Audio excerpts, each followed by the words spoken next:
Sandin to the Caps, Gustafsson to the Leafs, and Marcus Johansson to the Minnesota Wild.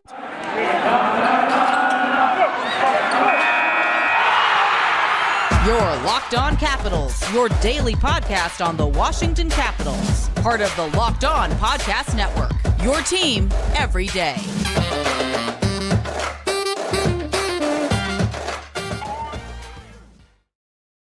Well, hello and welcome into this edition of Locked On Capitals.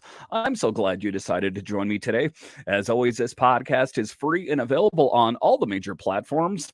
And I want to thank you for making this your first listen or view of the day. Yes, this podcast is also available in video form, so head on over to YouTube and check it out. My name is Dan Holme. You can find me on Twitter. It's at DanCaps218. You can find the show on Twitter. It's at Locked On Caps. Today's episode is brought to you by FanDuel Sportsbook, official sportsbook of Locked On. Make every moment more. Visit FanDuel.com/Locked On today to get started. So in this edition of Locked On Caps, we talk about the movement going on around the NHL. Yeah, the trade deadline isn't until this Friday, but don't tell that to the rest of the NHL, as all of the NHL was pretty active, and your Capitals were active as well, as the Caps trade Erik Gustafsson in the first-round pick to the Maple Leafs in return for Rasmus Sandin, a blue liner that's going to come here and help the Capitals. He is signed. He's under contract for this season and next season. So it isn't just a rental type situation. He will be a restricted free agent at the end of next season, and then the potential for 2 years there. There's a lot of upside to him, as we know that every blue liner on the Capitals was on an expiring contract except for John Carlson. So this could be potentially some good news for the Caps. And then, of course, Marcus Johansson gets dealt to the Minnesota Wild. But just to get it going here, the movement, everything going on around the Capitals here. As we know already, there's been some activity. As we know that Dmitry Orlov and Garnet Hathaway got sent to the Boston Bruins. They got Craig Smith and some draft picks back. And one of those was a first-round draft pick. And one of the things that was spoke of is that, the reason that the Capitals made that trade is that they are going to get younger. And, we talked about it for years, that this team is going to get younger and faster. And it seemed like on paper that was the case. But then what happened today? The Capitals traded Erik Gustafsson, who was also on an expiring deal. So it's ostensibly just a rental for the Maple Leafs. So I guess they're pushing all their chips in and going all in on Erik Gustafsson. Not a bad player. I really wish he would have come back. I think Mac did too. It just didn't work out. And then they gave up their first round draft pick. This is where I have a bit of a problem with.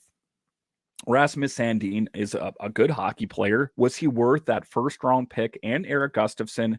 I guess that remains to be seen. I guess that Gustafsson would have ultimately walked at the end of the season if he didn't come to terms with the Capitals. So maybe in a way that was the right thing to do, and that's where we'll start tonight, is just talking about Rasmus Sandin and what kind of player he is. But like I talked about, the Capitals did need some help on the blue line, and that is what they got today. The Toronto Maple Leafs have traded defenseman Rasmus Sandin to the Capitals for defenseman Erik Gustafsson in a 2023 first-round pick. The 22-year-old Sandin was the Maple Leafs' first-round pick in 2018, number 28th, and has 48 points in 140 games. He has 20 points in 52 games and has averaged 17.59 of ice time per game this season. And then in return, of course, they got Gustafsson, who had 30 points in 68 games this season while averaging 20.22 of ice time per game. And all Erik Gustafsson has done is come to this team and helped contribute. In the absence of John Carlson, Gustafsson has come in. But what did the Caps get in return? A young defenseman by Rasmus Sandin, who has a pretty good upside, all things considered. I think that he has a pretty high ceiling, and I think that, it's ultimately a good decision what the Capitals did there going forward. So why did the Caps make this move? One of the Caps' primary objectives in their ongoing sell-off was to end up a younger team on the other side of the painful process. In Sandin, they've added a soon-to-be 23-year-old that they believe will continue to improve as he gains more experience, writes The Athletic. So so what we have under contract as of right now on the blue line for the Capitals is John Carlson and Rasmus Sandin, and whatever other moves happen to come between now and Friday. Of course, Chikrin's name is still out on the market. Could the Capitals be, looking for him? Are they really looking to swing for the fences and help solidify that position? That would definitely be the case if they picked him up. We know that Sandin, is going to fill a role, play a big role for the Caps going forward. Sandin is the important piece today who have gone through the 2022-23 season with a blue line comprised of several impending unrestricted free agents, including Gustafsson and Dmitry Orlov, which we know they moved on. Despite being the 13th blue liner chosen in the first round of the 2018 NHL Draft, Sandin has played in 140 NHL games thus far, ranked 8th among defensemen chosen that year. He began his North American career when he moved from Sweden to the Greyhounds. And a good potential there. I think that he has a good upside. Sandin had a strong season with the Sioux in the draft season in 17-18, totaling a dozen goals and 45 points in 51 games. And then just, has constantly contributed. Sandin has been the NHL exclusively since the start of the 21-22 season, though a right knee injury and a bout of COVID limited him to 51 games last season. This season, his 20 points, 4 goals, 16 assists ranked him 3rd among the Toronto Blue Liners behind veterans Morgan Rielly and Mark Giordano. The 5'11", 182-pound Sandin plays a strong two-way game, is an above-average skater with good hockey sense, and is capable of playing on the power play. This season, he averaged a career-best 17.59 with the Leafs, including 1.49 per game on the power play. Sandin departs Toronto with a 53.9% shot attempt percentage and 113 hits. Both figure rank among second among Maple Leaf defenders. So, pretty good upside, a young player, so that does fit with the script of the Capitals wanting to get younger. He is a younger defender with a pretty good upside. Despite his size, he doesn't let that hold him back. He will still be a physical player, and he has a bit of a two-way game. So it does seem like a pretty good thing. Again, I'm not nuts about the fact that they had to move that first-round pick, and it's one of the things where I would have almost had them give up another player on the team that we know is going to get moving on out. We know that Lars Eller, this is his last year with the Capitals. Same goes for Anthony Mantha. For me, as a fan, I would have almost rather it been Erik Gustafsson and Anthony Mantha, which I know that's not a comparable thing, a first-round pick. But okay, so say him, Eller and Mantha. I would almost rather it have been Eller and Mantha and Gustafsson to get Sandin, other than giving up that first-round pick. That really bugs me, because the potential of what could be, because, as we watch the draft and we see who Toronto chooses in that spot and say he is a standout player, that is going to be one of the things that's going to irk me in saying that could have been on the Capitals. You always hear the scenarios of what could have been, the fact that Alex Ovechkin could have played on other teams except for that. So, that's one of the things. And we, that's what we talk about all the time on the show, is this team wants to get younger and faster. And they did do that by signing Rasmus Sandin. But again, the draft pick, that is the part that kind of is the sticking issue with me. I'm not totally crazy about that. I wish that there was a way that they could have found a way to keep him, Gustafsson here, but then I wish they could have also found a way to keep the draft pick here as well. Sandin is a left-handed shot who has 4 goals and 20 points through 52 games this season for the Leafs. He is a strong skater with good vision and a high hockey IQ, and he is good at first pass and is strong on the back check. Washington's acquisition of the 22-year-old defender shows the team is planning for the future and getting younger. Sandin signed through 2025 and will become an RFA at the end of next season. And that's the biggest thing for me, is when they make moves like this in their rentals, that just, it just bugs me on so many different levels. So unless your team is on the cusp of making it to the playoffs, or you project them to go really far in the playoffs, or maybe a push for the cup. It just bugs me because how many years have I seen that around the league and even on the Caps, where they do a rental deal. Shattenkirk is the most recent one that comes to mind. And then the team doesn't do anything. And then you gave up all these players or draft picks for a guy that played on your team for just a couple months. So that's what I'm not nuts about on it. But that's what's good about Rasmus Sandin is he is not a rental. He will be here at least the next couple of years. The remainder of this year, next year, and then the RFA issue there. But again, it's not just a rental deal where he's just going to be here for the short term. That is the good thing for me with Rasmus. So ultimately a busy day for the Capitals, and they are starting to take care of what's needing to get taken care of. As we talked about, the blue line was one of the biggest points of concern for the Capitals, as like I talked about there. All of the guys on the blue line, except for John Carlson, were going to be free agents on expiring contracts. So good for the Caps to slowly start to make these moves and start, solidifying that blue line, because, it's my assessment that this season, of course, hasn't gone quite the way we thought it was going to go. And it's a little bit too much, a little too late. I think the Cap season is over now because they waited too long to make changes. If they would have made changes potentially earlier in the season, maybe they wouldn't be planning on next year, and they would have been planning on what are we going to do in the postseason. And what's one of the things that I talked about with Gil Martin earlier from Locked On NHL is that, there is still a competitive nature in the locker room. I mean, you're not going to walk up to TJ Oshie or Alex Ovechkin and say, well, it's too bad your season's over. These are still competitive hockey players, and they are still going to do their best to win as many games as they possibly can, despite the fact that it would be a huge uphill battle for them to do anything. If you take a look at the moves that were made around the Metro, even today, with Kane going out to the Rangers, that team is stacked to the brim. So, I mean, you got the Canes, you got the Devils, and you got the Rangers. So the top of the Metro is stacked. Those teams are getting better. And ultimately, where the Caps are, they're resigned to the fact that they are planning on their future. And good for them for doing that. There are some teams around the NHL that have done nothing and they're horrible. And then you got to start to kind of wonder, what are they doing?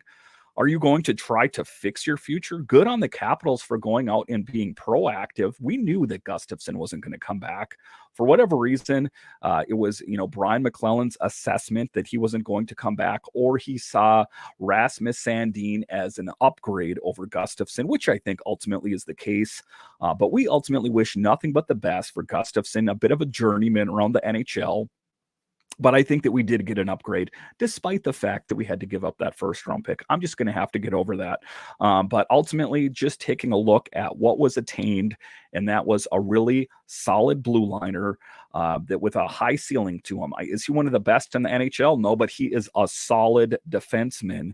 And that is one of the things that we're looking for going forward, is just to help solidify that blue line, because we know we've already lost Orlov. Now we've lost Gustafsson. And John Carlson has missed some time. So we really need to start, plugging those holes, because I don't think this is the end of it. I think this is the beginning. You still have Jensen, who they're scoping out, amongst other guys on the blue line. So I think, again, that this is just the beginning of the dominoes starting to fall with the Capitals. And that's what I'm saying. Some of the players that you've seen on this team that you've grown to love over time, the Caps could be moving on at this trade deadline. For the first time in a long time, the Capitals are going to be sellers instead of buyers. It's kind of an odd thing, isn't it? All right, so after the break here, we're going to talk about Erik Gustafsson and his contributions, and ultimately what he meant to the Capitals and what he will mean to the Toronto Maple Leafs going forward. We'll talk about him next.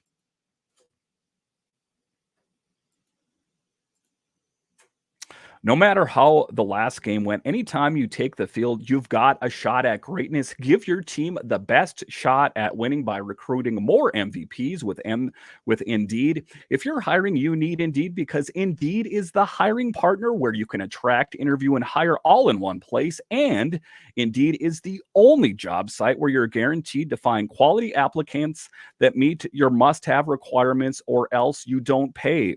Instead of spending hours on multiple job sites hopping, hoping to find candidates with the right skills, you need one powerful hiring partner that can help you do it all. Indeed partners you with every step of the process. They find great talent through time-saving tools like Indeed Instant Match assessments and virtual interviews. With Instant Match, as soon as you sponsor a post, you get a short list of quality candidates with resumes on Indeed that match your job description, and you can invite them to apply right away. Plus, you only pay for the quality applicants that meet your must-have requirements. Listen, if you're running a business, you don't got time to be taking paper applications in it and just weeding and spending so much time having your HR coordinator go through it. That's why you need Indeed. It makes the job search and finding applicants that much easier. One of the best things I love about Indeed is that it makes hiring all in one place so easy. That is the biggest thing. That is why you need Indeed. So go to Indeed and find the applicants that you're looking for today.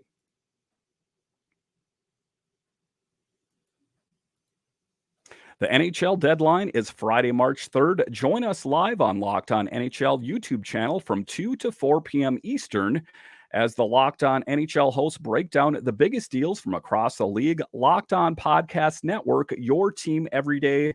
And guys, I've got you covered all Friday on the trade deadline. I will break down any movement, and I will do it before that. But the big the free agency deadline show will be, or the trade deadline rather, will be on Friday, on March 3rd. And I've got you covered. So make sure and follow Locked On Caps on Twitter or at DanCaps218. And make sure and search for Locked On Capitals on YouTube so you can be on the know when it comes to the movement with your Washington Capitals. All right, welcome back into this edition of Locked On Capitals, part of the Locked On Podcast Network, your team every day. So in this next segment here, we are going to talk about another one of the players that was moved in Erik Gustafsson.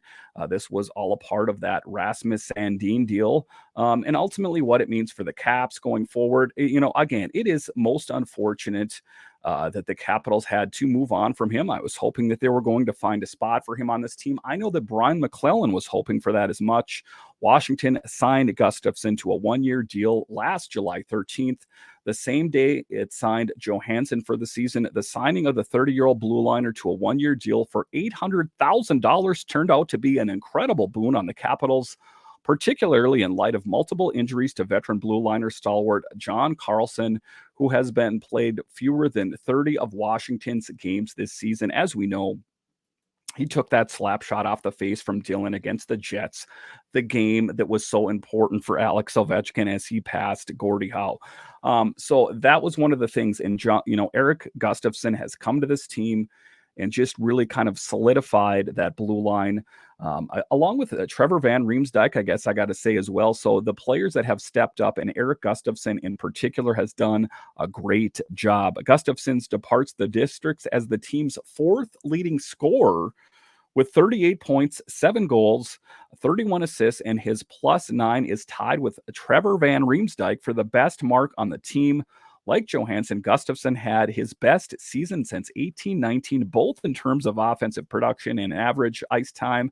He recorded his first NHL hat trick earlier this season, doing so against Toronto on December 17th. Apparently, the Leafs took notice. And it was interesting where he had gone pretty much the entire season without scoring a goal. And then he gets a hat trick. And then I remember he got a goal the night after that.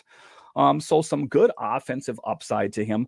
But the question for me is he's had kind of an outstanding season this season, but can he continue that going forward, right? Can he continue that? So, to a certain extent, I think the Capitals looked at his record historically, and they looked at, he's had some production this year, but maybe he's had dips other seasons.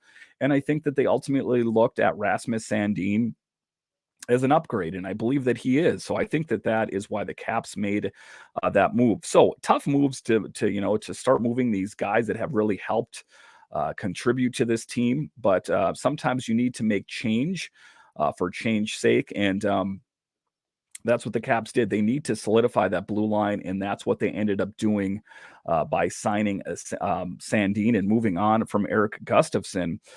So it is tough things going forward for the Caps. Who are they ultimately going to sign? Because unless they plan on bringing back Jensen and Van Riemsdyk and these other guys, they're just starting here. Because, if you take a look down at Hershey, you have Lucas Johansson and Alex Alexiev, the two guys you always hear about being on the verge, on the cusp of being the next greatest thing on the Caps defense. But every time they get their opportunity, they fall short. So I think, again, it's just the beginning. You saw them make some moves so far to help solidify it by signing Rasmus Sandin, even though that meant moving on from Orlov, even though that meant moving on from Gustafsson.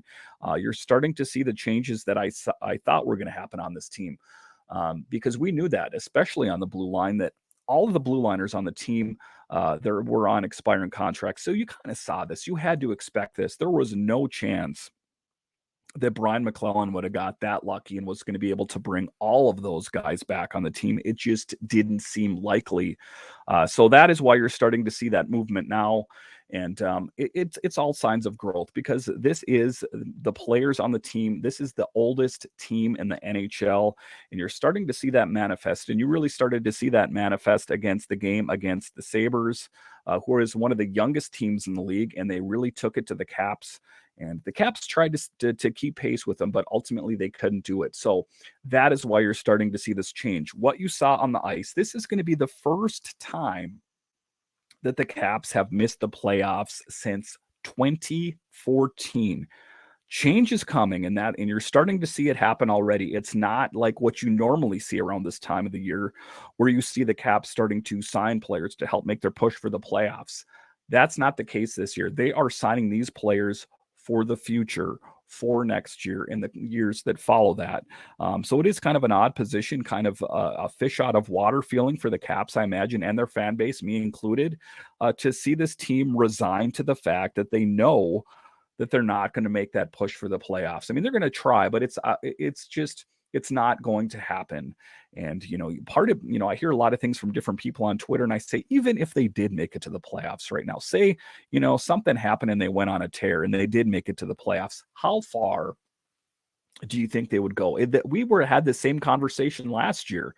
They're like, are the Capitals going to make it to the playoffs? And they subsequently got eliminated in the first round against the Panthers. I think it would be a similar scenario, even if the Caps found a way to back into the playoffs. I think that would be the case. And so that is just the assessment there, is that the Capitals have got to start planning for the future. Because I mean, if you're planning on making a push for the playoffs this year, it is a bit short-sighted, and I just ultimately don't think it's going to happen this year. And that's why you need to start planning for the future. And I think the Capitals are going in the right direction. Again, I'm just a little bummed about the fact that they ended up giving up that first-round pick. All right, so after the break here, we will talk about Marcus Johansson and how he is on the move yet once again. We'll talk about him next.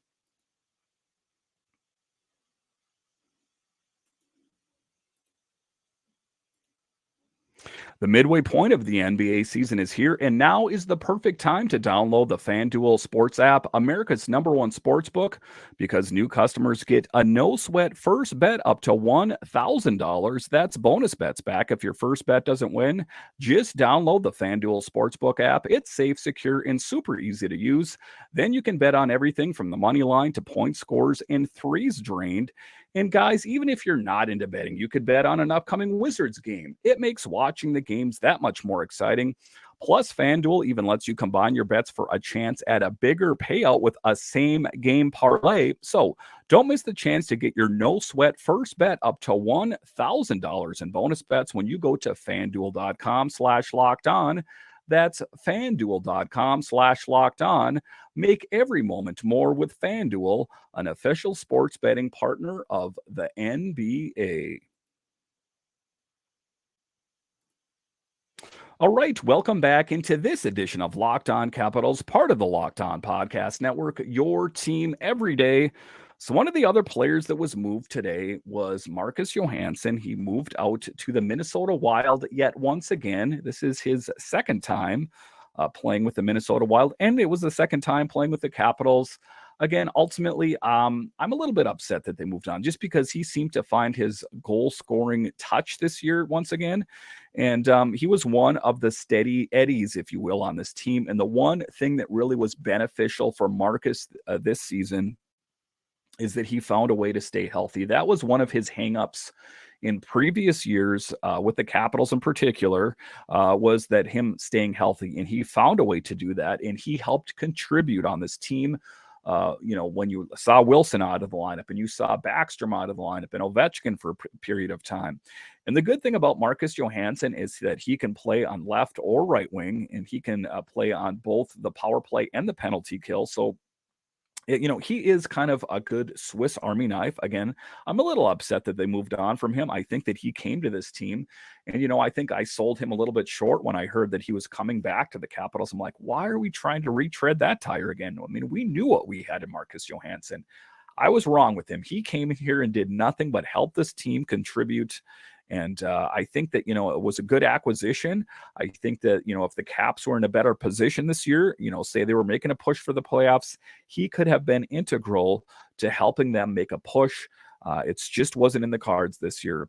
The Caps traded left wing Marcus Johansson to the Wild for a 2024 third-round pick.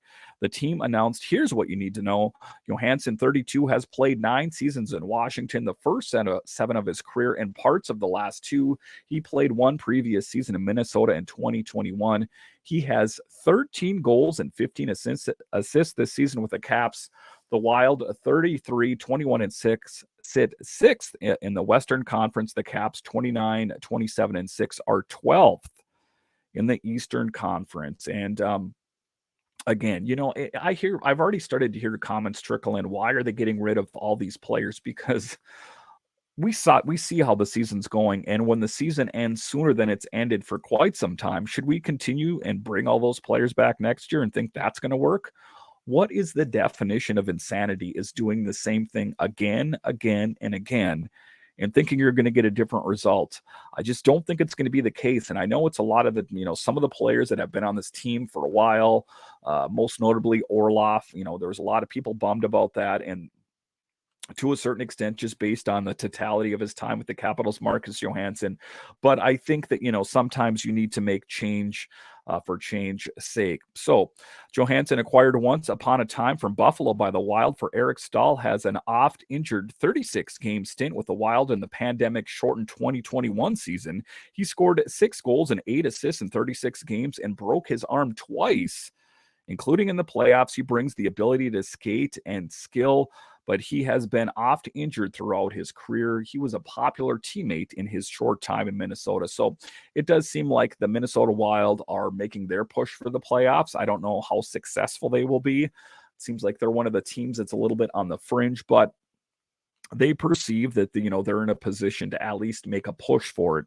That's a different position than the Capitals are in. The Capitals are definitely on the outside looking in. I'm not saying that it's 100% certain that they're not going to make it to the playoffs, but I'm saying that it's most likely that they won't. And even if they do, just based on the players that are on this team, do you think it's possible that they would go and they would win a Stanley Cup, or say they would even make a deep push? It's just not going to happen this year. And Caps fans, we just need to come to terms with the fact that we have to start building this team for years to come.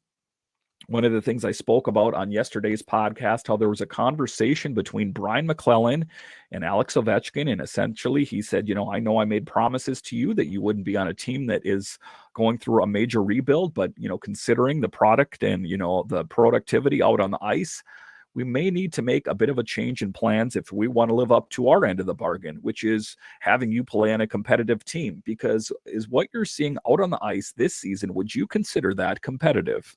It's not competitive, as they're going to, make an early exit and probably end at the end of the regular season. There is not going to be a postseason for this Caps team for the first time since 2014. And that's sobering to a Caps fan, and it probably is to the players as well.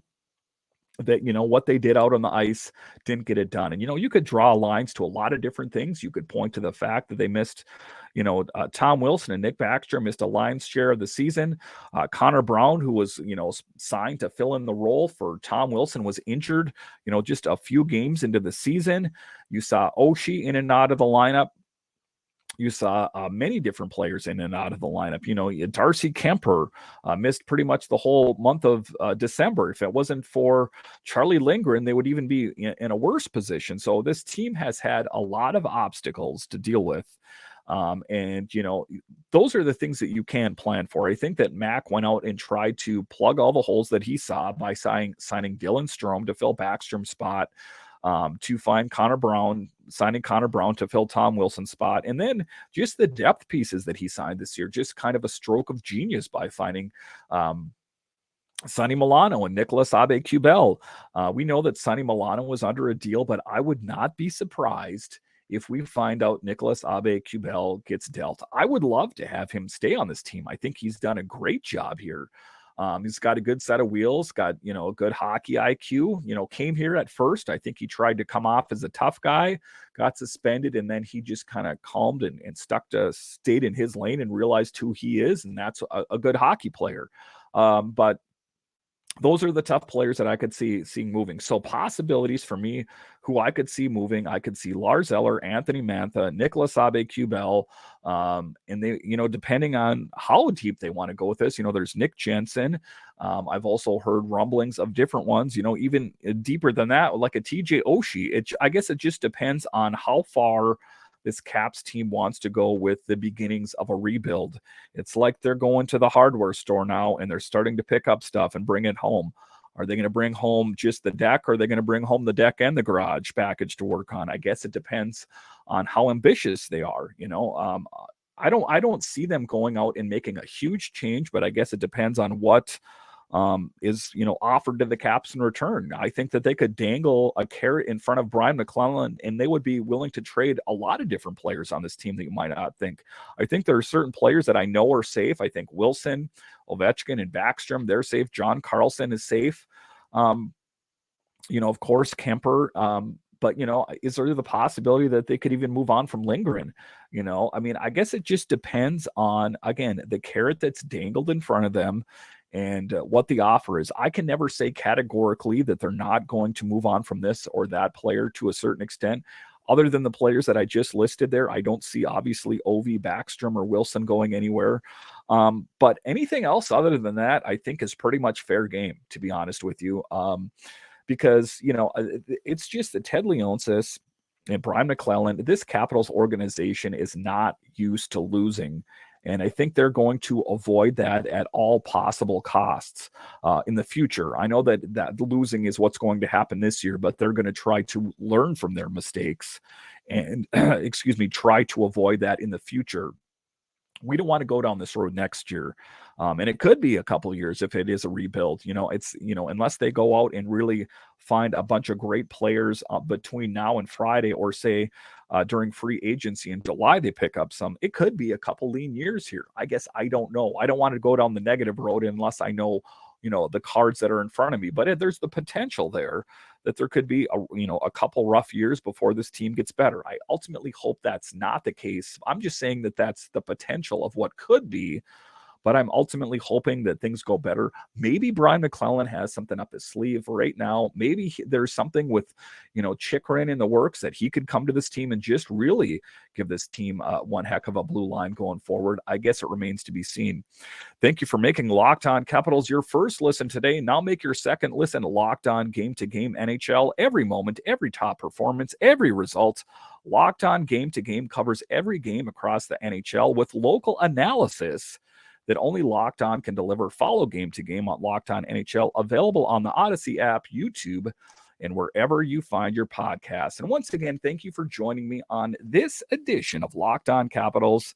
You can find it on Spotify, Apple, Google, wherever just make sure and hit that follow or subscribe button. That way you will know when the new podcasts are available. Also, if you're on YouTube, say you're listening on the audio side, head on over to YouTube as well. Hit that subscribe button. If you like the videos, give them a thumbs up or leave some comments. Help blow up this YouTube channel. We want to make it as big as we can possibly make it. On Thursday, I will have Matt Wyrick on the show. So that will be a Thursday recording, a Friday release date. So once again, I want to thank you for joining me on this edition. The trades are coming. It's so exciting, and I've got you covered here at Locked On Capitals, where it's your team every day. I'll talk to you again next time.